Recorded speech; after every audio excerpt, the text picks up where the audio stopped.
പാട്ട് വേണോ? ഇപ്പൊ ഉള്ളി വിചാരിക്കുന്നത് ചതിച്ചല്ലേ എന്നായിരിക്കും. നമ്മൾ ഇനി കാണാനുള്ളതല്ലേ എന്നൊക്കെ ചോദിക്കണ്ടേ, കാരണം എല്ലാവരും പ്രതീക്ഷിക്കുന്ന ഒരു കാര്യമാണ്. തീർച്ചയായിട്ടും അങ്ങനെയല്ല, ഞാൻ ചെല്ലുന്നിടത്ത് എല്ലായിടത്തും ചോദിക്കാറുണ്ട്. അതെ അതെ. അപ്പം ഞാൻ സത്യം പറഞ്ഞ ഇങ്ങോട്ട് വന്നപ്പോൾ പാടണം എന്ന് പറഞ്ഞ ഏത് പാട്ട് പാടണം എന്നുള്ളൊരു കൺഫ്യൂഷൻ ഉണ്ടായിരുന്നു. പക്ഷെ ഇവിടെ വന്നപ്പോൾ എനിക്ക് ഏറ്റവും ഉത്തമമായിട്ടുള്ളൊരു പാട്ട്, ഒരു ദൈവമായിട്ട് ഏറ്റവും ചേർന്ന് നിൽക്കുന്ന, പ്രത്യേകിച്ച് നമ്മുടെ അച്ഛനും നമ്മളുടെ കൂടെ ഉണ്ട്. അപ്പോൾ അത് തന്നെയായിരിക്കും ഒരു സന്ദർഭത്തിന് യോഗ്യമായിട്ടുള്ള ഒരു പാട്ടെന്ന് എനിക്ക് തോന്നുന്നു. ദൈവസ്നേഹം വർണ്ണിച്ചിടാൻ വാക്കുകൾ പോരാ,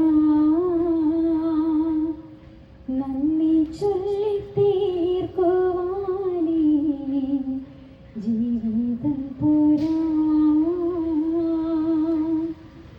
കഷ്ടപ്പാടി